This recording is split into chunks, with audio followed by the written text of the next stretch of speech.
night sky was clear above the McPherson Observatory, a canopy of stars stretching infinitely across the darkness. But I no longer found comfort in the familiar constellations. My name is Dr. Timothy Cole, senior astronomer, and I once considered myself lucky to spend my life peering into the mysteries of the cosmos. But that was before I found it, the thing that waits in the void, consuming all light, all hope. I record this log not for posterity, but as a warning. If you hear it, then what we found is no longer confined to the darkness between the stars. It has found its way here, and you must understand what that means. We thought we were prepared. We thought the James Webb Space Telescope would expand our horizons, show us new worlds, and perhaps, just perhaps, offer a glimpse into the existence of other sentient life. I'd believed in those possibilities more than anyone. For decades, I'd spent countless nights at the observatory, meticulously collecting data, hungrily analyzing the secrets each star held. But I'd always been hope he'd come. And then, 3 weeks ago, we aimed the JWST at a distant point in the galaxy, a star labeled HD 1284. At first, it seemed unremarkable, just another pinprick of light hanging in the vast expanse. That is, until Sarah Brighton, my assistant, noticed something odd in the star, she had said, voice tight with an edge of excitement. There's an anomaly. I leaned over her workstation, my curiosity piqued. The screen showed HD 1284. Light curve, a normally steady pattern, dipping sharply at regular intervals. Every 2 Earth days, the star's brightness would decrease by a noticeable percentage, as if something massive and opaque was crossing in front of it. Then, just as abruptly, the light would return to normal. My heart began to race. A discovery like this was what astronomers lived for. A new planet, potentially, or a binary star system with a hidden companion. But then Sarah's face twisted into a frown. It's not just the light curve, she said slowly, tapping at the keys. I'm picking up fluctuations in the star's mass and temperature. That gave me pause. I leaned in closer, staring at the data feed in disbelief. The star wasn't just dimming, its mass was fluctuating. That was impossible. Stars don't simply lose and regain mass like a balloon being inflated and deflated. Run the calculations again, I ordered, my voice sharper than I intended. Sarah flinched, but obeyed, fingers flying over the keyboard. We sat in tense silence, the hum of the equipment the only sound in the empty observatory. The numbers updated on the screen, confirming what we had already seen. The fluctuations were real. Something was siphoning energy and mass from the star. It's like something's eating it, Sarah whispered. I recoiled at the suggestion, but I couldn't deny what the data suggested. I felt a chill creep down my spine, a sensation I hadn't experienced since I was a young researcher confronted by the unknowable depths of the universe for the first time. It wasn't awe or wonder this time. It was fear. Let's not jump to conclusions, I murmured, more to convince myself than her. There's got to be a natural explanation. Dark matter, gravitational lensing, something we're not considering. Sarah nodded, but her expression remained troubled. What if it's alive? Alive? I scoffed, but the word lingered like a bad taste in my mouth. Stars are consumed all the time, by black holes, by neutron stars, but those are cold, mechanical processes. What she was suggesting was unthinkable. A predator that fed on stars like some cosmic parasite. Still, we had to know more. We spent the next week analyzing every bit of data we could pull from the JWST, rerunning simulations and cross-checking our findings with other telescopes. It was grueling work, the kind that would normally excite me. But every time we dug deeper, the answers we found only led to more disturbing questions. There were the dips in brightness, of course, growing longer and more pronounced, as if whatever was consuming the star was becoming more aggressive. The mass fluctuations were harder to quantify, but it became clear that the star was being stripped, layer by layer, of its outer shell. Then there was the temperature. As the star dimmed, its surface temperature dropped, a phenomenon that defied every known principle of astrophysics. Stars undergoing natural changes don't cool down like that, not unless their core energy is being sucked out. It was 2 weeks in when we got the first image. I'll never forget that moment. We'd managed to adjust the JWST's infrared capabilities to focus on a smaller area, hoping to capture whatever was causing the fluctuations. The screen flickered, pixels aligning as the image slowly rendered. I leaned in, my breath held tight in my chest, and, "God," Sarah whispered, her hand flying to her mouth. There, haloed by the dying light of HD 1284, was a shadow. No, not a shadow. A presence. A dark, amorphous mass, almost like a smear of ink on the fabric of space itself. It was larger than a planet, nebulous and shifting, its edges blurring into the void. It seemed fluid, its form pulsing and rippling, as if it were alive. My skin prickled. I stared unblinking as the thing undulated, extending long, sinuous tendrils toward the star.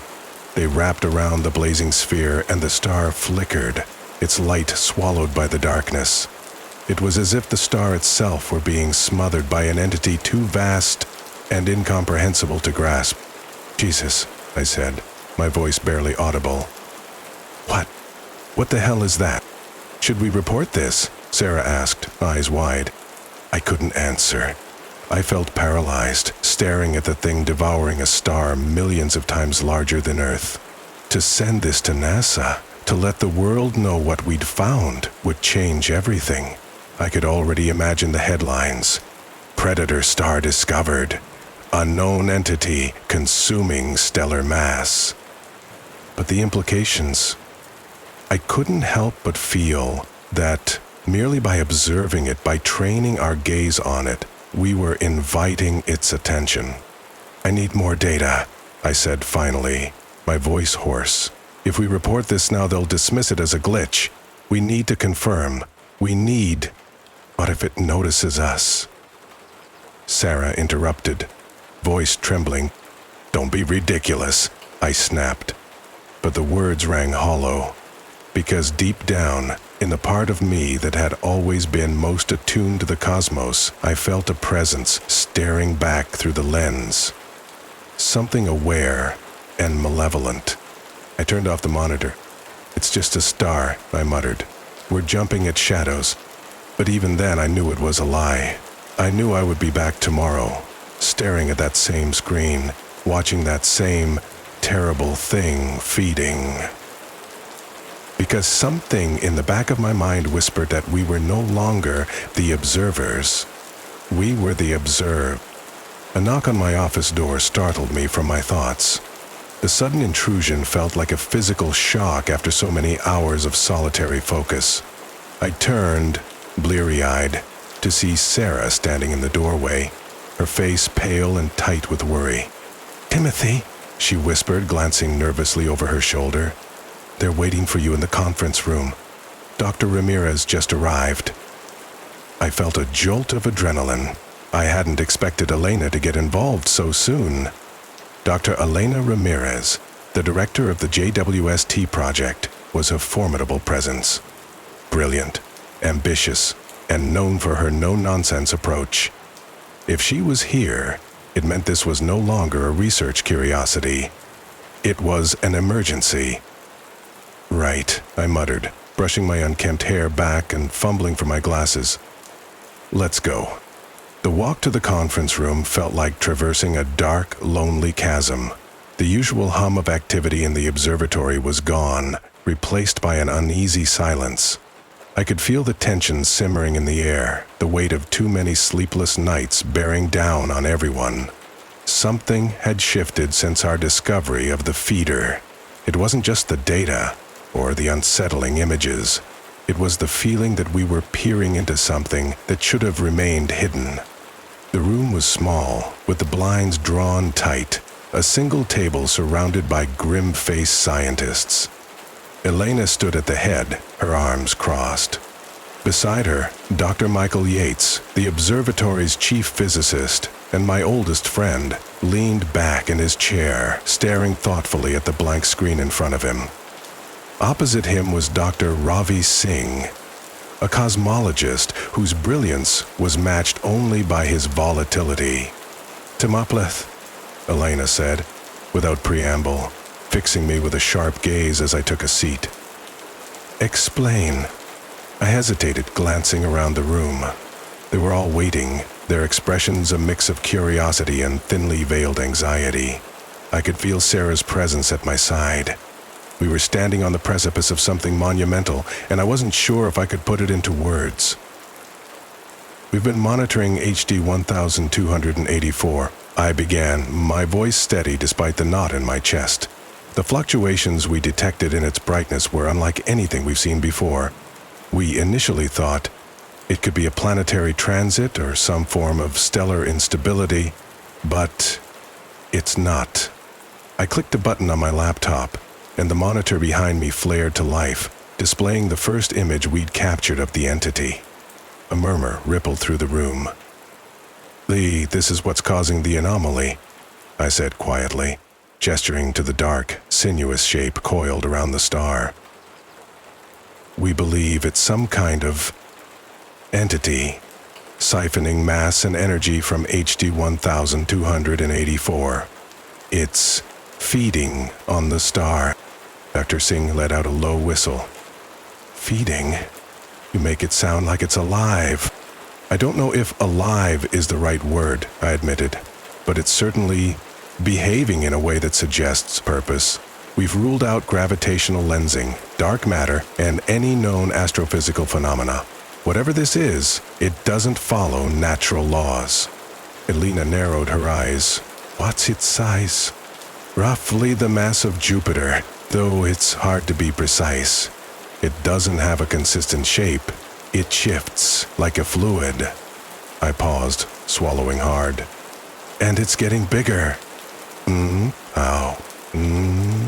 Michael leaned forward, his expression intense.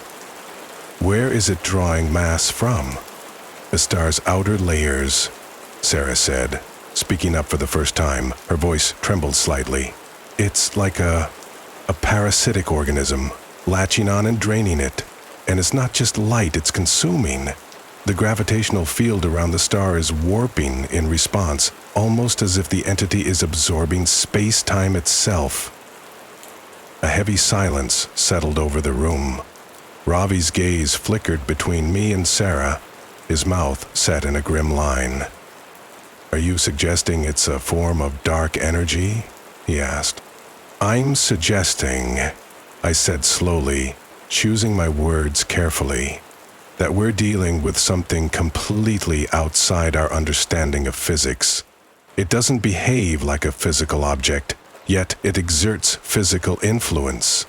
It's predatory." Michael laughed, a dry, humorless sound. "A predator star? Come on, Tim, that's absurd." "Is it?" I shot back, more forcefully than I intended. "Think about it.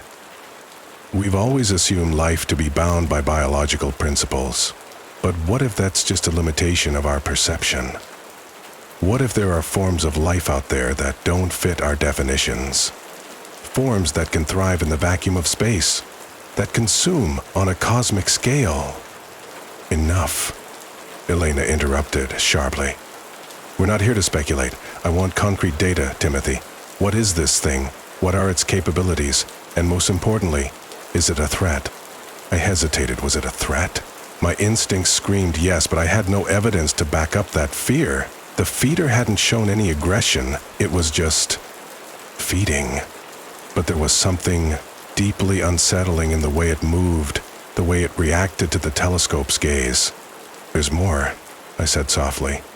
"When we focused the JWST on it, we detected a faint signal, a low-frequency hum, that doesn't correspond to any known natural emissions. Ravi sat up straighter, his eyes sharp. A signal!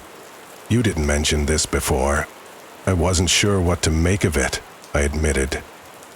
It's almost imperceptible, buried in the background noise, but it's rhythmic, structured. Almost like communication? Michael asked, his skepticism giving way to a glimmer of something darker. Fear. Yes, I whispered. Or a lure. Elena's gaze hardened. What do you mean? I took a deep breath, forcing myself to continue. What if this isn't the first star it's consumed? What if it moves from one stellar system to another, draining stars of their energy?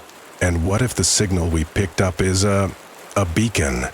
A way to attract other sentient beings, like us, to come and investigate. And then it devours them too. Ravi finished quietly, his face pale. That's insane, Michael muttered, shaking his head. Stars die all the time.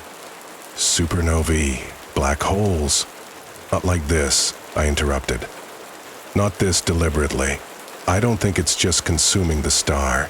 It's baiting us, drawing us. Another heavy silence fell over the room. I could see the disbelief on their faces, the struggle to reconcile what I was saying with everything they knew about the universe.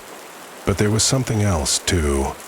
A flicker of doubt, of dread. Because if I was right... How long do we have? Elena asked, her voice flat. I stared at her, uncomprehending. What do you mean? She looked at me as if I were a child. If it's aware of us, if it's hunting, how long until it finds us? A shiver ran through me. I hadn't thought that far ahead. The idea of the feeder shifting its gaze from HD 1284 to Earth was too terrifying to contemplate. But as I opened my mouth to respond, Sarah let out a choked sound, her eyes wide with horror. Dr. Cole, look at the screen.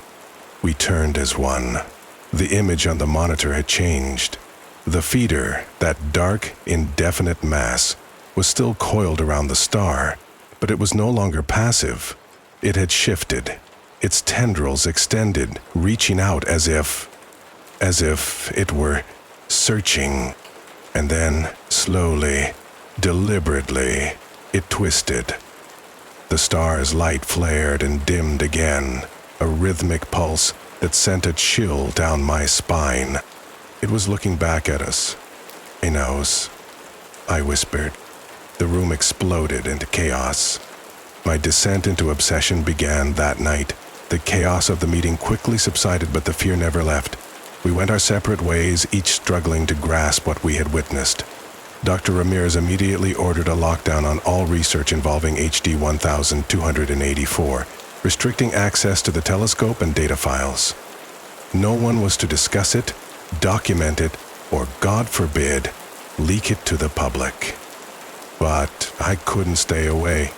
I spent the following days holed up in my office, staring at the high-resolution images we'd captured of the feeder. I analyzed and reanalyzed the signal, listening to its rhythmic pulse until it was burned into my brain. There was something there, something hidden beneath the surface, just waiting to be uncovered. Sarah pleaded with me to take a break, to get... What was it? How did it move? Why did it feel like it was aware of us? I found myself waking up in a cold sweat every night, dreams haunted by shadowy tendrils coiling around stars, snuffing out their light. It was as if the feeder was creeping closer, inching its way through the black void toward me.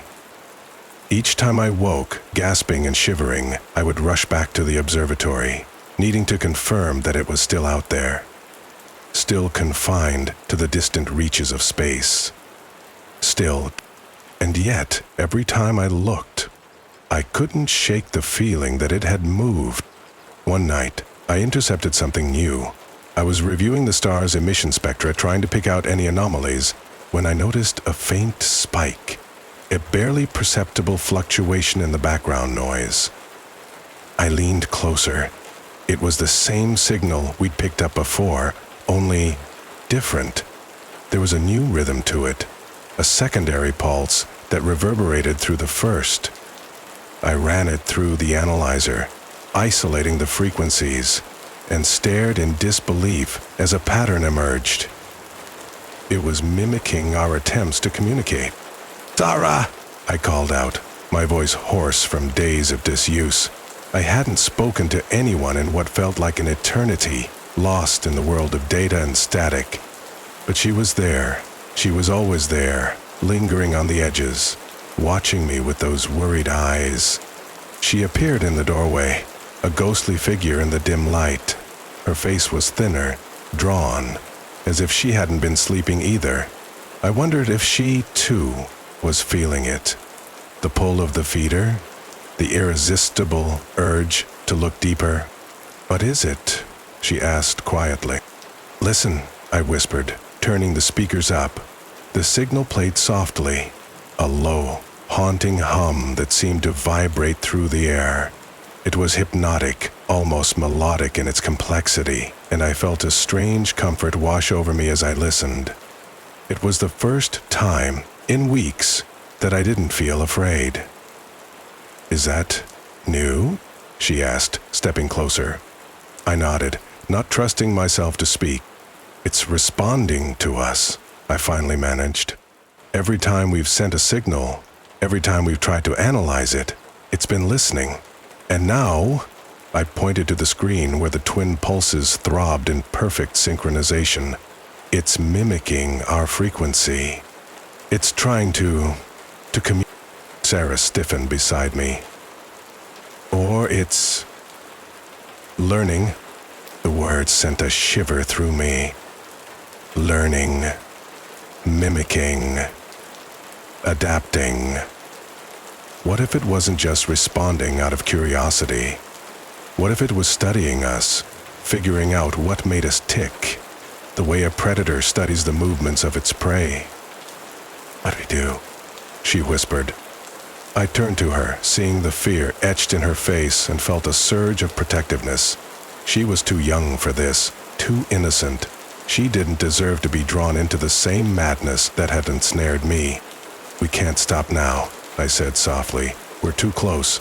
We need to keep watching, keep—" "No," she interrupted, shaking her head violently. "We need to stop, Timothy. This thing is manipulating us. Can't you feel it?" Her voice broke, and she grabbed my arm, fingers digging into my flesh. "Every time we look at it, every time we send a signal, it's like it's reaching out, like it's wrapping itself around us." I wrenched my arm free, anger and frustration bubbling up. "You're overreacting. It's a phenomenon, a discovery. This is what we do, Sarah. We study, we learn." "This," she murmured, stepping back, her face pale. "This isn't science, Timothy. This is—" She trailed off, glancing around as if the shadows in the room were listening. "It's hungry." The word echoed in the silence, hanging heavy in the air. Hungry. I wanted to laugh, to brush it off as paranoia, but something deep inside me recoiled. Was that what this was? Had we awakened something that shouldn't have been disturbed? Something that was growing stronger the more we probed its secrets? "I'm going to talk to Dr. Ramirez," she said suddenly, her voice wavering. "This needs to stop." I surged to my feet. "No, you can't. She'll shut it all down. We need more time. More—" "Look at yourself," she cried, eyes blazing. "You're falling apart. You don't eat. You don't sleep. You've become a slave to this thing, whatever it is. If we keep going, we'll—" "Will what?" I snarled, fists clenched. "We'll understand? We'll finally see? Or we'll go mad," she whispered.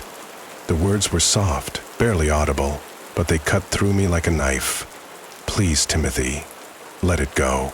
I stared at her, chest heaving, and for a moment, just a moment, I considered walking away, letting the darkness swallow up the feeder and forgetting we ever looked into the abyss.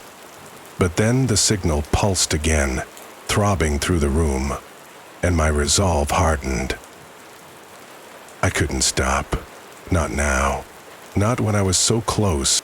You do what you want, I muttered, turning back to my laptop. But I'm staying. She was silent for a long time, and I refused to look at her. I couldn't. If I did, I might waver and turn back. I'm sorry, she whispered finally, and I heard the soft click of the door closing behind her. I didn't see her again for 3 days. I kept working alone in the silent observatory. I slept in my office, surrounded by screens filled with data feeds and looping video of the feeder's dark, undulating mass.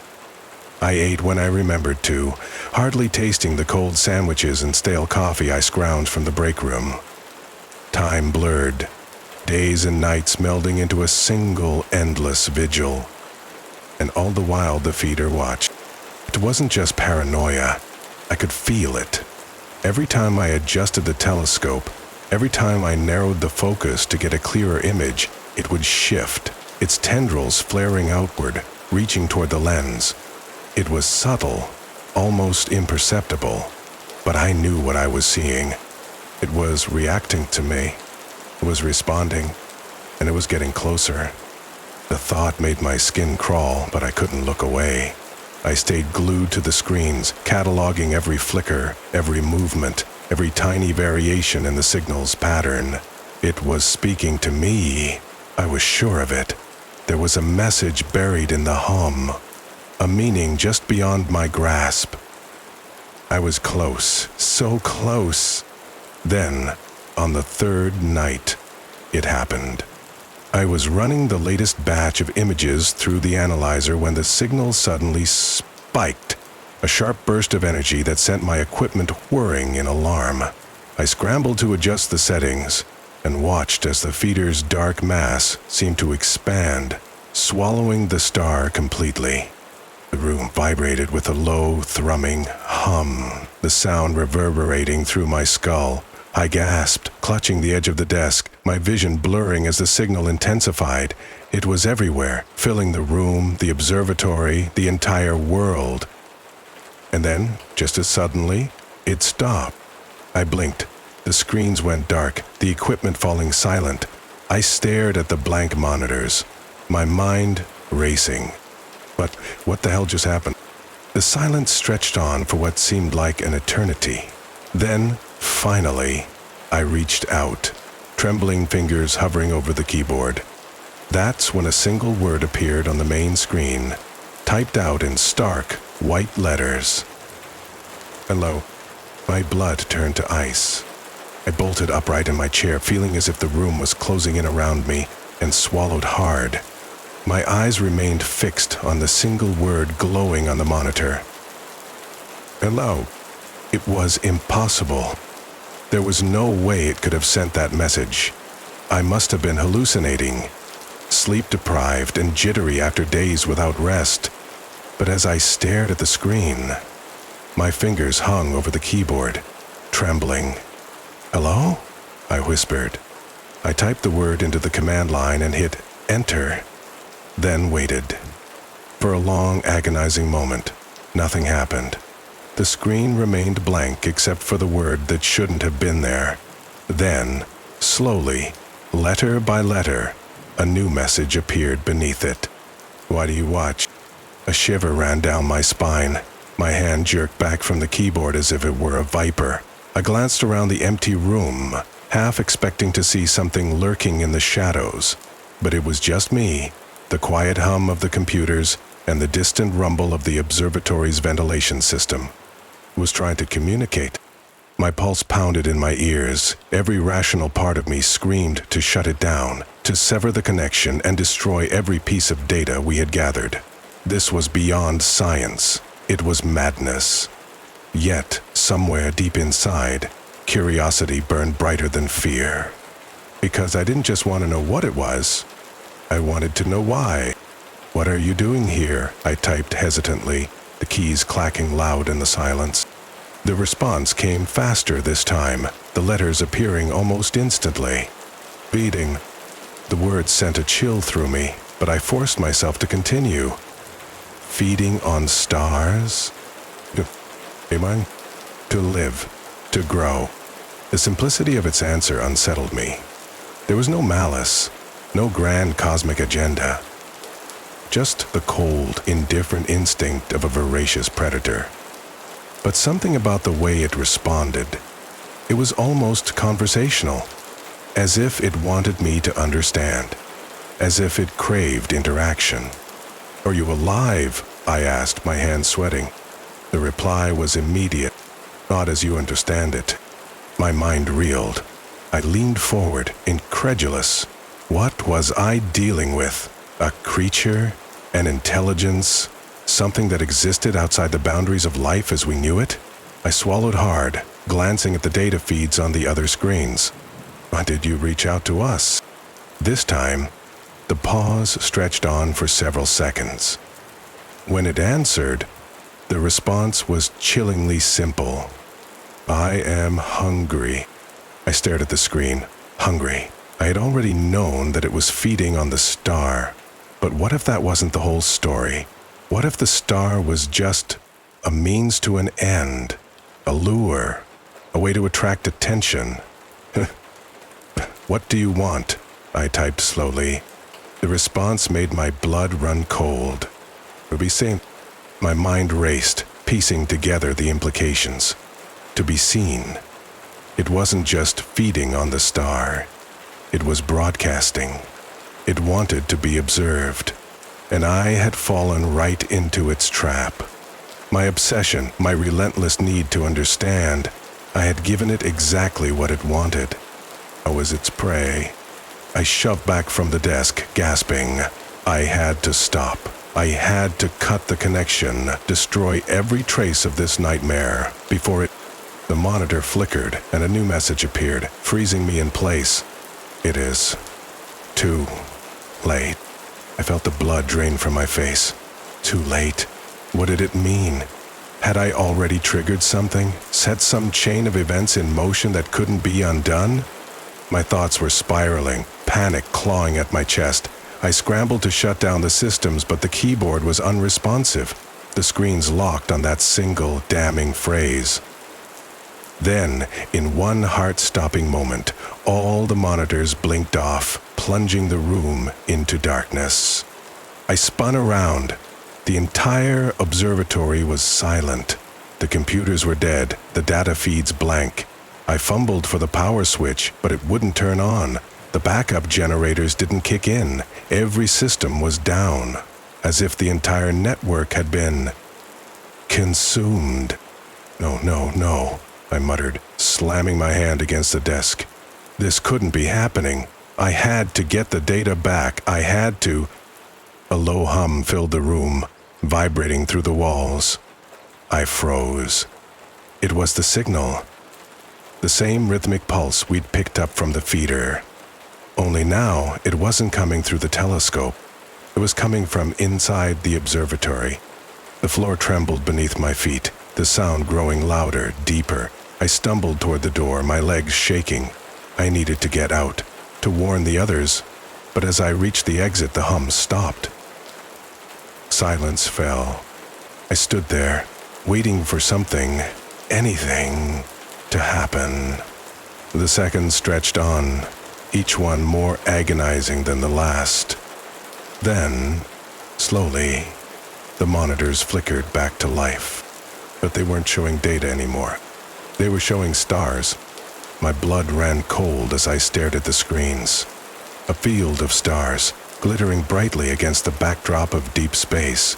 And there, at the center of the image, was a cluster of stars formerly neighboring HD 1000, 284. Tiny pinpricks of light, suspended in an inky void. But something was wrong. The lights were flickering as if something was distorting them. Something between us and the stars. I squinted, leaning closer. And then I saw it.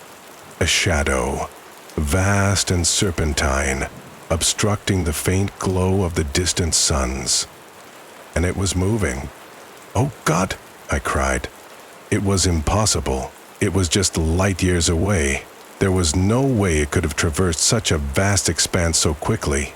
But there it was.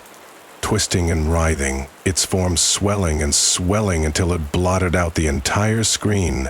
It felt as if the darkness itself were reaching for me, extending its tendrils through the monitors, through the cables and wires, right into my mind. The darkness seemed to pulse, a ripple of shadow that echoed through my skull. This wasn't real. It couldn't be real. I was looking at a screen, and yet I felt it, inside me, smothering my very consciousness. It was like a dream, a half-formed nightmare, but sharper, more vivid. And then, suddenly, I was falling. The observatory seemed to blur, the walls warping and shifting. I gasped, clutching the desk, but it was like trying to grasp smoke. The floor beneath me buckled, and I stumbled forward, the darkness swallowing everything. "No, no, no," I cried. The feeder's shadow engulfed me, enveloping my thoughts, squeezing tighter. Sharp, searing pain lanced through me. I screamed, the sound swallowed by the void. "Yumbuk."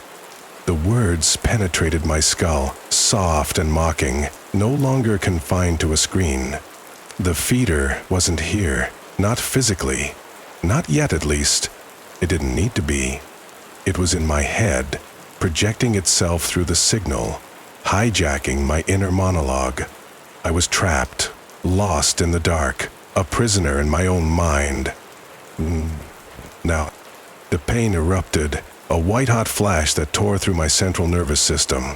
I thrashed in protest, but the darkness pressed tighter, suffocating. It was tearing me apart, unraveling my sanity, my identity. And then, abruptly, it released me. I collapsed to the floor, my head spinning. Slowly the darkness receded, the world blurring back into focus. I peered at the nearby screens. They were still blank. But the hunger remained. I was back in the observatory, the real physical observatory. But my body and mind felt wrong, violated. As if the boundaries between what was real and what was imagined had begun to fray. Somewhere in the core of my being, a nagging, incessant sensation persisted. My thoughts were jumbled, fragmented. The feeder had been inside me, that I was sure of, but it had done more than just explore. It had tasted me, and it wasn't finished yet. Before I had a chance to so much as consider the implications, I was interrupted. "Timothy?" a voice whispered. I looked up, blinking through the haze of pain.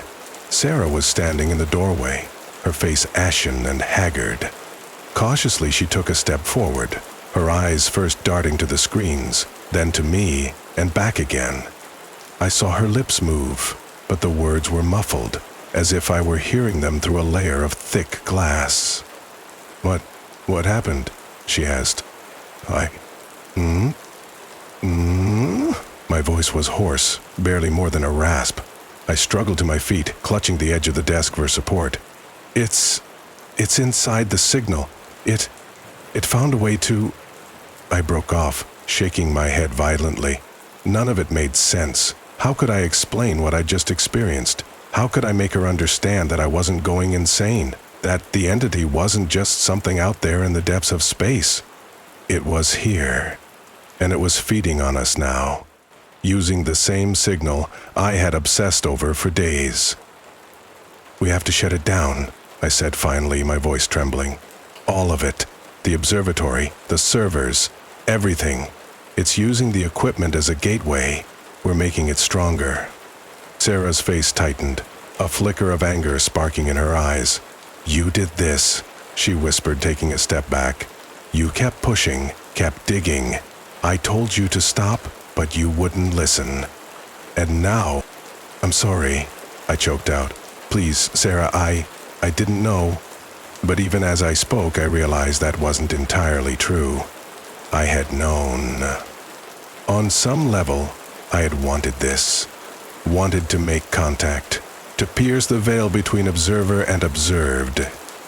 I had ignored the warnings and dismissed the fear, because the hunger for knowledge had been stronger. And now we were paying the price. Lee, we have to go, I insisted, pushing past the pain and the lingering sensation of the feeder's presence in my mind. We have to get out of here. Before... A loud crack echoed through the observatory, cutting me off. The floor shuddered, the walls vibrating. I stood, paralyzed, as the monitors flickered back to life. The same image appeared on every screen.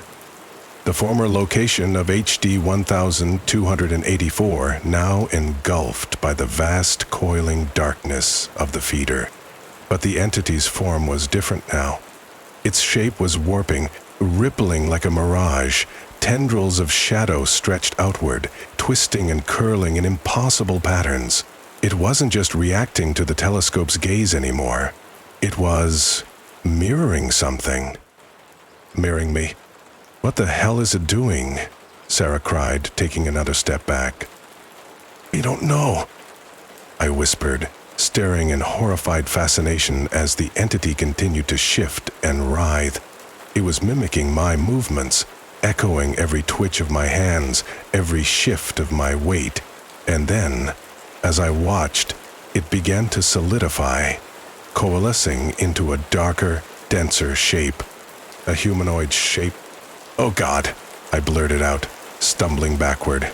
It couldn't be real. It was just an image on a screen, a trick of light and shadow. But as I stared, I felt the presence in my mind pulse, a sharp, invasive pressure that made my skull throb. It wasn't just copying me. It was trying to become me. What are you? I whispered, not even sure who I was speaking to. The feeder, the shadow on the screen, or the echo of its voice, still whispering in the corners of my mind. The response came, a soft, mocking murmur that seemed to vibrate through the air itself. And now, I recoiled. It wasn't a voice, not really. More like an impression, a sense of meaning that bypassed language entirely. And in that moment, I understood. The feeder wasn't just a predator. It consumed not just matter and energy, but the very essence of those it encountered. It had fed on innumerable stars, countless worlds, and now it was feeding on me. Using the signal as a conduit, it was attempting to mimic, overwrite, and replace me. The same way it had consumed the light and mass of HD 1284, and if it succeeded, it wouldn't stop with me. But what does it want? Sarah asked, her voice thin and strained. What is it doing? It's trying to come through, I whispered. It's using the signal, the telescope, The words died in my throat as the image on the screen moved. The shadowy form of the feeder twisted, and then, impossibly, one of its tendrils pressed against the inside of the monitor's glass. No, I cried, taking a step back. No, it can't. The glass began to bulge, the surface warping outward as if something were pressing against it from the other side. A faint crack appeared at the edge of the monitor, spreading in a jagged line across the screen. I stumbled backward, shaking my head violently. It's not real, I whispered frantically. It's just a projection, just a... The glass shattered. I screamed, the sound swallowed by the deafening roar of static that filled the room. Darkness erupted from the broken monitor, a writhing mass of shadow and smoke. It swirled around me, cold and suffocating, coiling around my arms, legs, and throat. Mian. The voice was everywhere, a desperate, ravenous whisper that clawed at my mind. I thrashed wildly, but it was like being smothered in frigid ash. Tighter still it pressed, the pressure building in my skull. And then, suddenly, it stopped. I blinked, gasping, and realized I was on the floor again, the monitors dark and lifeless.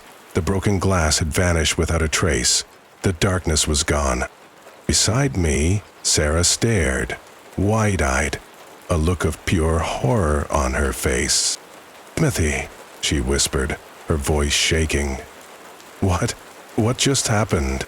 I looked down at my hands, at the faint dark tendrils that still lingered around my fingertips, fading like wisps of smoke. The feeder hadn't broken through, but it had left a part of itself inside me. I began, but the words caught in my throat. What could I even say? It all seemed futile, pointless. Across from me, the monitors lit up once more. I cast a glance at them and nearly choked. The distant stars were still blinking out, all of them, one by one, with increasing rapidity. And I knew, with a sickening certainty, that it wasn't just the feeder anymore. There were others, untold others, drifting through the void, drawn to the beacon I had unwittingly activated. They were coming, and they were all hungry. The observatory was silent except for the hum, that deep, rhythmic vibration that pulsed in the walls, the floor, my chest. It wasn't merely mechanical. It was alive. Like the heartbeat of a vast, unknowable predator, it thrummed with a life all its own. I stood frozen, staring at the monitors, at Sarah's wide, terrified eyes, and at the void where the stars had been. My mind churned with anxiety. We had to do something, but every instinct told me that it was already too late. The feeder itself had told me as much. What position was I in to question something so vast and powerful? "Timothy," Sarah whispered, clutching my arm. Her voice was trembling, her nails digging into my skin. "They're coming, aren't they?" "No," I said, my voice hollow. "They're already here." I didn't need to look back at the screens to know it. The feeder and its kind had crossed whatever incomprehensible distance separated us. Drawn by the signal I had foolishly amplified.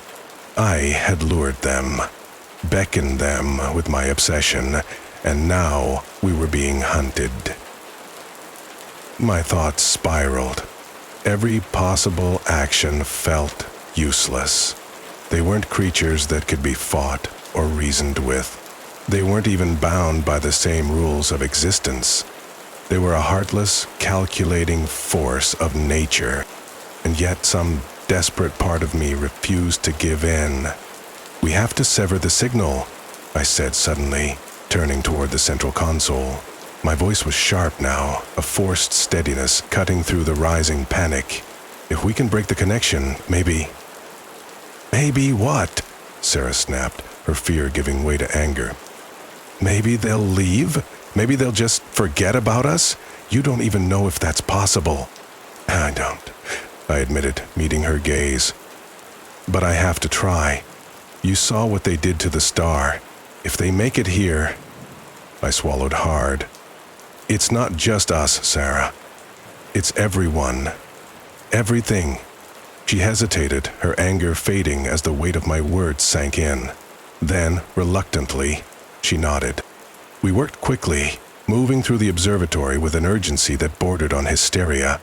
Every monitor showed the same terrible image. The void, vast and all-consuming, coiling and writhing as the feeder's shadow spread. It was no longer just one entity. Faint outlines in the darkness hinted at others, distant but closing in. The hum grew louder as we shut down systems one by one, each click of a switch a small victory against the mounting dread. But the deeper we went, the more the feeder pushed back. The monitors flickered and flared, the images distorting into grotesque shapes that seemed to writhe and twist in mockery of human forms. The hum became a roar, vibrating through my skull, and I felt the presence in my mind again. "You cannot hide." The words weren't spoken, they were felt, a resonant force pulsing through my being. I staggered, clutching the console for support, my vision swimming. Sarah shouted something, but her voice was drowned out by the roar. The darkness on the monitors swelled, the tendrils approaching the edges of the screens, and I realized with dawning horror that it wasn't just an image. It was here. "Timothy," Sarah's voice cut through the din, sharp and panicked.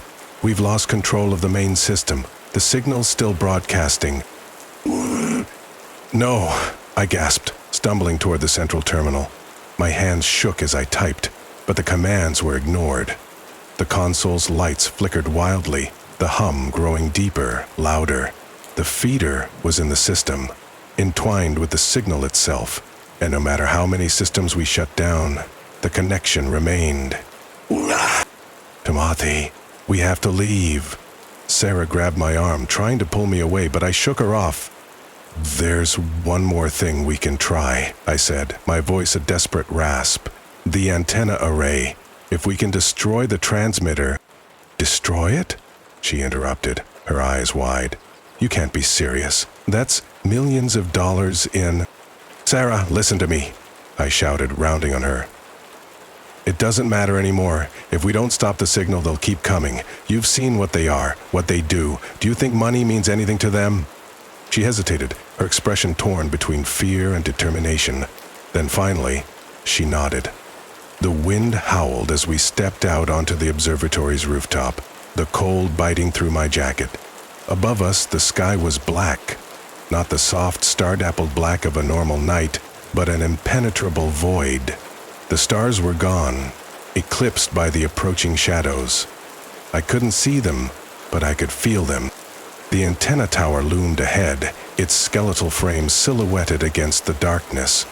It was the heart of the observatory's transmission system, the link between Earth and the cosmos. If we could destroy it, we might sever the signal. It was a long shot, but it was all we had. Hurry, Sarah urged, her voice tight. She was carrying the toolbox we'd grabbed on our way up, her hands trembling as she fumbled for the cutters. We don't have much time. I didn't respond. My focus was on the antenna, on the cables that snaked down its length. Each one was a lifeline to the telescope, a thread that needed to be cut.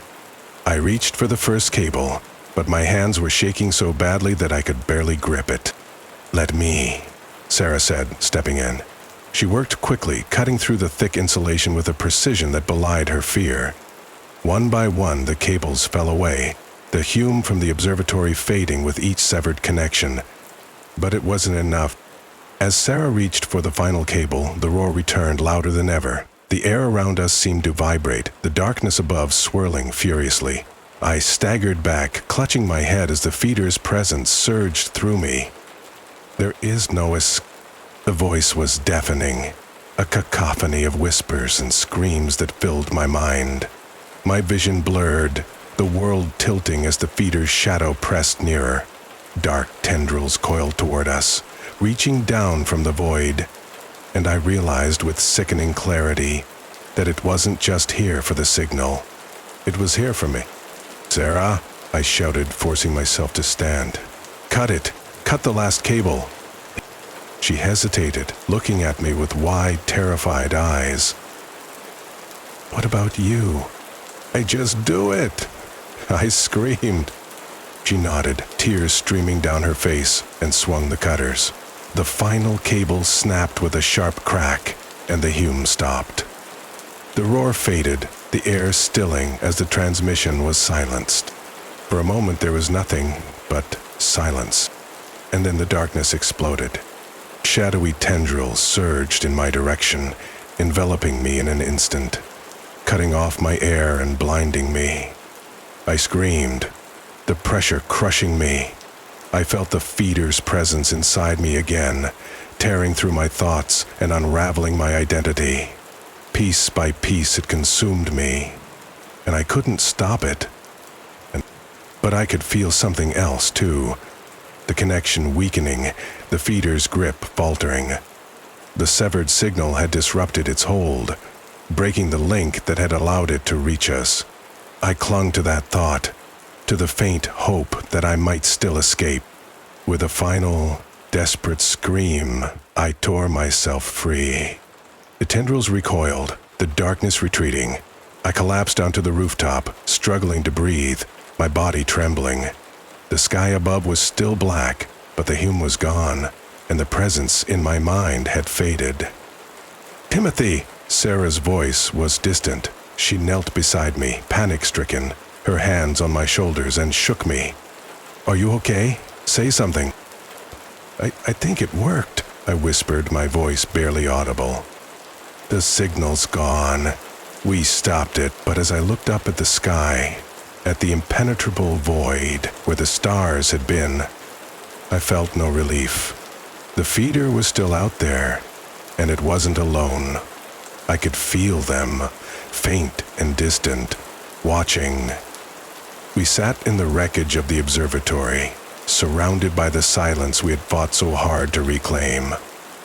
The droning sounds were gone, and the oppressive presence of the feeder had retreated, but the stars above remained conspicuously absent. The rooftop was littered with severed cables and shards of broken equipment. The antenna tower stood silent, its purpose rendered obsolete by our sabotage. Sarah sat beside me, her face streaked with tears. Neither of us spoke. It wasn't over. I could feel it.